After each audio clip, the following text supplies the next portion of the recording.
Sangola police station येथे अपघातांची संख्या ही खूप जास्त आहे.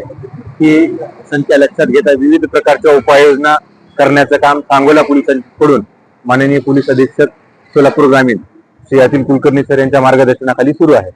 त्याचाच एक भाग म्हणून आज सांगोला पोलिसांच्या वतीने फॅप्टेक कॉलेज ह्या ब्लॅक स्पॉटच्या ठिकाणी एक अपघाताचं वाहन लावण्यात आलेलं आहे आणि या वाहनातून आपण 2 फ्लेक्स बोर्ड सुद्धा इथे लावलेले आहेत.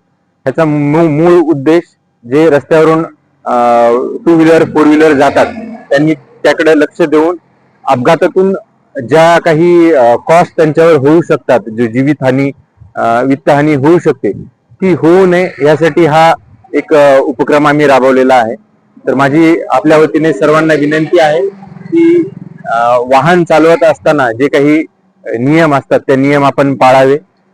हेल्मेट, विशेषतः हेल्मेटचा वापर करावा. स्पीड लिमिट ज्या ठरवून दिलेल्या आहेत त्या स्पीड लिमिट आपण पाळाव्या आणि पोलिसांनी चालवलेल्या या मोहिमेत आपण सर्वांनी सहकार्य करून अपघातांचे प्रमाण सांगोला तालुक्यात कमी करण्यात मदत करावी. धन्यवाद.